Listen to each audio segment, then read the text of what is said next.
DC41, Lost in a Christmas Tree.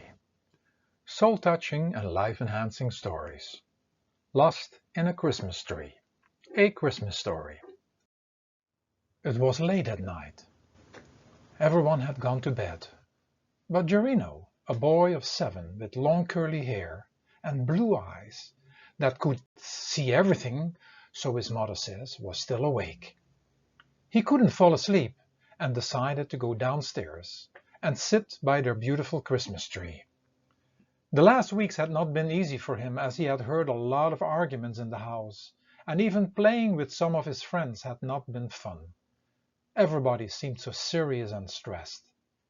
Everybody was always talking and talking. It was not to his liking, all this noise.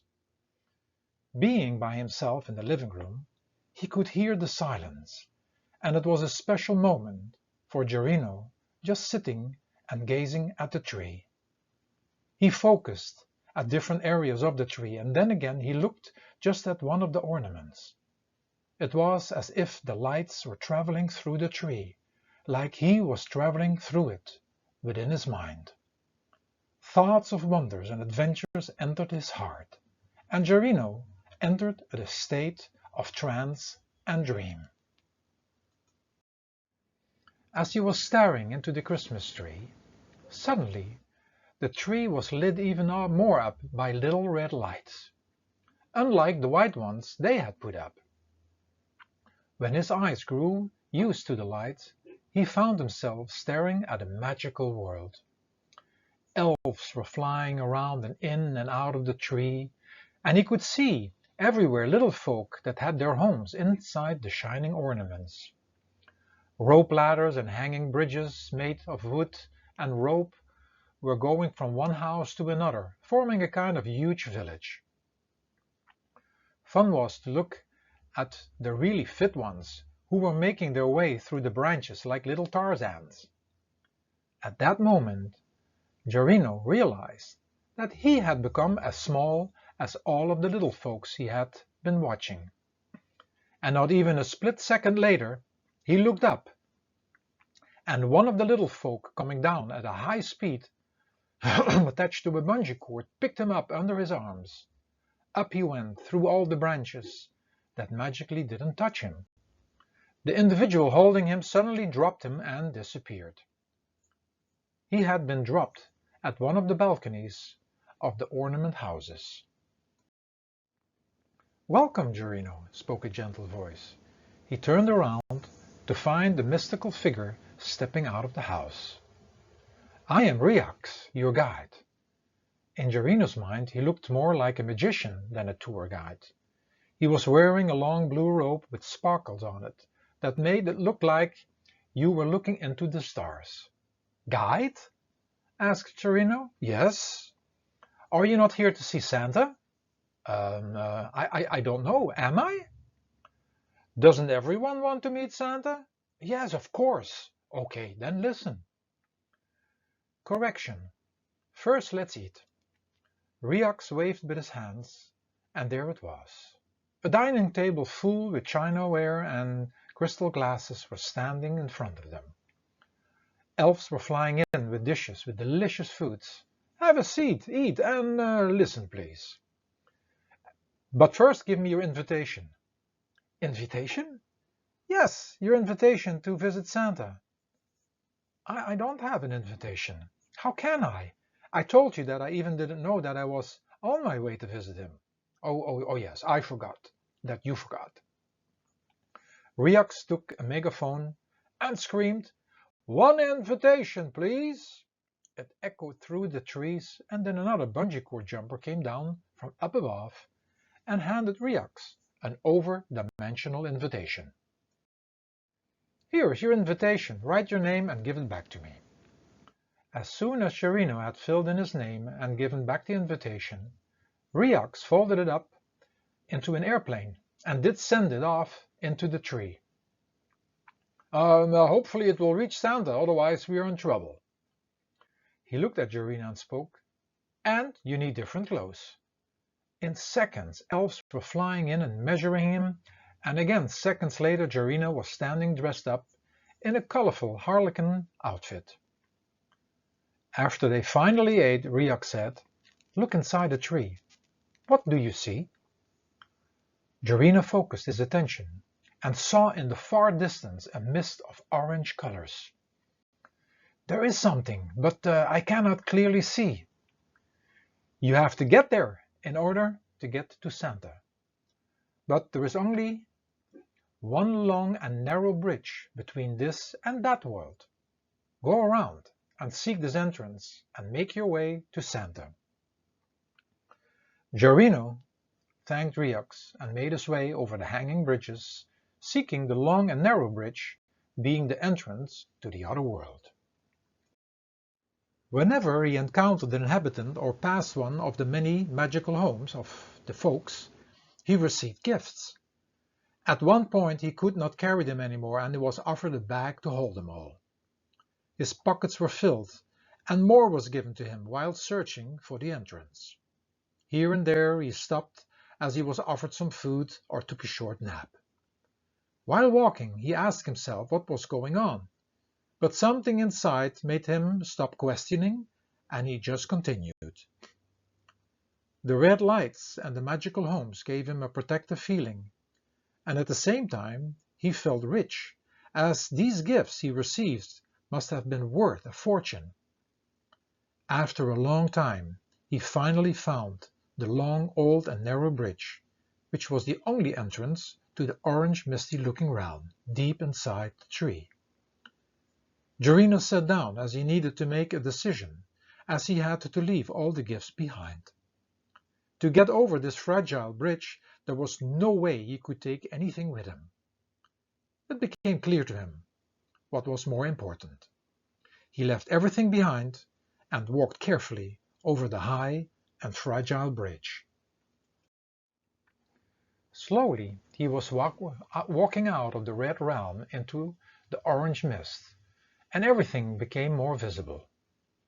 Gerino looked at another magical world, but this time all the ornaments were beautiful decorated shops, and dwarfs were busy and buying and selling.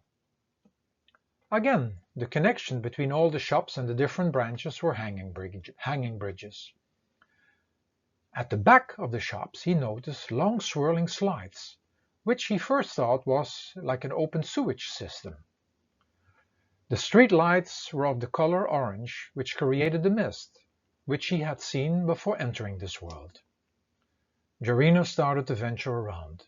These folks were so busy working, and he could feel the stress levels in this place. Everyone looked so serious, and the little folks visiting were only focused on merchandise. No eyes were meeting each other. He kept on going from one shop to the next, passing over the hanging bridges that functioned as streets. Then he saw a familiar face walking in the crowd. "Hey, hey, Mr. Riax, hey!" "Hi, Gerino. What are you still doing here?" "You should be on your way to Santa." I thought I was on my way." "No, then you're doing a great job. You will be walking these streets forever. The path to Santa is getting on a swirling slide." "How should I know? Are you not a kid? Is there any fun here in this place? Hurry up and go to Santa." "Thank you, Riax. It's okay. Don't even mention it." Gerino walked around one of the shops and looked inside the long swirling slide. It was filled with beautiful flowers moving like water. He hesitated for a second, but then he jumped inside the slide and off he went. It went faster and faster. It was great fun. Then slowly he felt the slide going more inwards, and the orange environment changed into yellow. This realm was lit with yellow lights, and thousands of shining suns were hanging from the Christmas tree branches. He also saw many moon-shaped ornaments, but more interesting was that he looked at a world which was one big fair, with endless rides, merry-go-rounds, hanging Ferris wheels, and roller coaster. He realized that there were less Christmas ornaments functions as home or shops, but they were the rides. There were no hanging bridges, as the slides and the roller coasters all connected. This was exciting and fun. Life seemed never to stop in this place, and here and there we grabbed something to eat while being on one of the rides. The adventure of trying new rides went on and on. At one point Jarino was enjoying one of the roller coasters, when two arms were grabbing him. Another bungee cord jumper. He realized it, and up he went, ending up on a moon-shaped ornament. He looked at Riax, stretched out and relaxed, rocking in a hammock, hanging from two ends of a moon-shaped piece of furniture. "You're really doing well, Jarino. And don't you think to get to Santa? And when do you think to get to Santa?" "Oh, I completely forgot. Did it not occur to you to take a break here and there? When you keep on going, how can you think about your priorities? Not forgetting to mention that you're burning yourself out by not taking care and not taking breaks and rest." "But it was so much fun." Yeah, I know. But let's get focused. What is your mission?" "I'm on my way to visit Santa." "Great! I'm glad you still remember." The entire moon-shaped ornament detached itself from the tree branch and started to move more inside the tree. And Jarino realized that he was still inside this over-dimensional Christmas tree. The yellow environment changed into a dark green one, and at the same time a dirty fog was surrounding him. "Riax, are you still here?" "Of course." The heavy fog became less, and Jarino looked at a world of ornaments, which were all magical-looking manufactories. The familiar streets and connections of hanging bridges were again present, but also sleighs in every form and shape were chasing around. He also looked at see-through round ornaments, small and big, floating everywhere and in every direction. Seemingly this was the place where Christmas presents were manufactured and shipped out on sleigh pulled by reindeer. Do we have time to visit some of the manufacturers, Riax?" Riax hesitated for a second and then responded, "Okay, let's visit together so you don't get lost again." After they stepped in one of the taxi sleigh, they made a visit to some of the manufactories, which was all very interesting. Riax reminded Jarino after some time that he had to get on the road again to get to Santa. Jarino said, "I have some difficulty breathing with all this pollution. Can we do something about this?" "Just jump in the see-through floating ornaments. They are oxygen bubbles and at the same time functioning as a transportation device to get deeper inside the tree in order to get to Santa. Just jump into one." Riax jumped like a young kid, and Jarino gathered all his courage and jumped as well and ended up inside a floating bubble. As soon as he joined Riax, he was able to fully breathe again while getting transported deeper inside the tree. The green world slowly changed to blue, but at the same time it became more and more noisy. Jarino looked at a world with blue ornaments, decorated with gold and silver fabrics, and everywhere he noticed inhabitants and visitors talking. As he floated closer, he also heard individuals arguing with each other. Everywhere there were signs, traffic and advertisement signs, and everywhere individuals and groups of little folks were talking, discussing, or arguing. "What is this place all about?" he was thinking. "Is this the place where I can visit Santa?" he asked. "What do you think?" No, I don't think so." "The noise of talking here really bothers me. I don't like it at home either. People always talking." "So, you don't want to make a stop here?" "Not at all. But how can we continue, Riax? Now, just close your eyes and think about something beautiful." As soon as he did, the noise faded and the oxygen bubble transported them deeper inside the Christmas tree. It became more and more quiet, and Jarino opened his eyes, and the color of the environment had changed to indigo.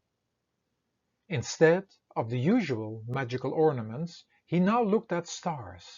Everywhere stars. A forest of hanging stars. This is our labyrinth. Where do we need to go?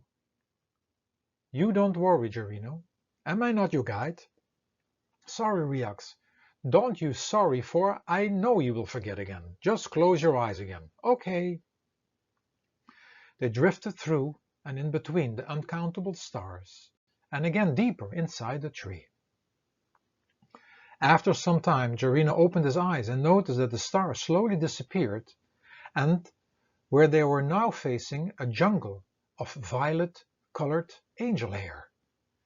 He saw angels everywhere, and they were all connected with their hair.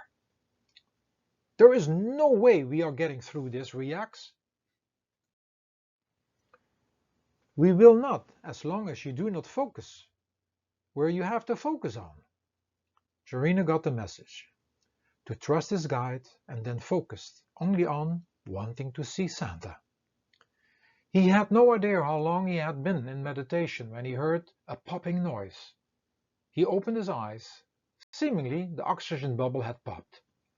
Riax had disappeared, but instantly he was taken by the new world around him. Snow-covered mountains all around him, and snow coming from the skies.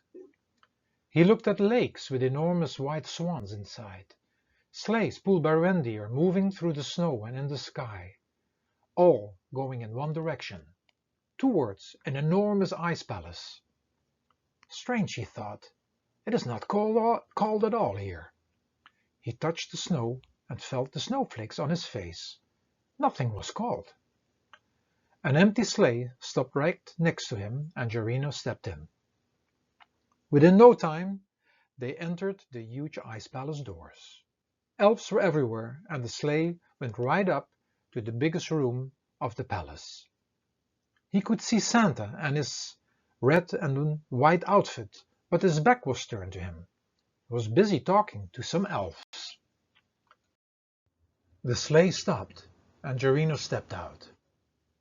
He walked up to Santa, who turned and spoke. "Welcome, Gerino." Gerino looked at a familiar face, the face of Riax, his guide, with the exception that he now had a beard. Gerino was standing with his mouth wide open and didn't know what to say. Santa was the one to break the silence. "I hope that you have learned a few things on the way to see me," he said with laughing eyes, and he found it quite funny. "You are Santa? I don't understand." "Well, I thought you could use a little bit of magic in your life, as everything was getting so serious around you. Whenever life gets this way, just enter the world of magic and fantasy. It is a matter of choice, how to look and live your life. But to make this choice, you have to be aware that you can make that choice. Stay in the present of the moments, and watch out for being drawn into the realities of others." Riax, sorry, I meant Santa. Who creates this world of magic and fantasy? This world has always been there, just as the serious world. All these worlds are inside your mind, and as I said before, it is just a matter of choice. Like having a remote control for the TV channel. Gerino felt suddenly sleepy, and the sound of a clock came to his ears. He closed his eyes to be sure, and when he opened them again, he found himself sitting in front of the Christmas tree in his living room. Gerino felt sad, as he had lost the magical world and Santa. But then he remembered that he had a choice. He closed his eyes, and back he was with Santa. "Well done, Gerino, but now it's time for you to go to sleep." "Thank you, Santa." "No need to thank me, just thank yourself." Gerino blinked his eyes, and back he was in the living room. In a good mood, with lots of great memories, he went upstairs and stepped in his bed. He closed his eyes and entered another magical world.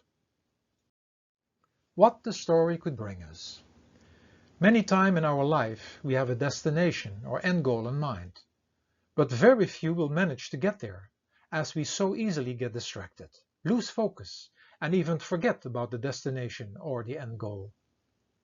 It is the same when we are looking inside ourselves for the real self, the spirit or soul, and seeking to find God, the Creator, who is also beyond form or name. We get distracted by the mind with its endless distractions. As there are endless worlds outside and inside our mind and even beyond, we need a guide to assist and guide us in order not to get lost. In this story, it was going through the 7 dimensions of physical manifestation, represented as different worlds connected to the 7 main colors of the rainbow. During our life, we get and need many guides that come in different forms, like our parents and teachers, all assisting us to reach something. And for the inward spiritual journey, we will also need a guide, teacher, or master.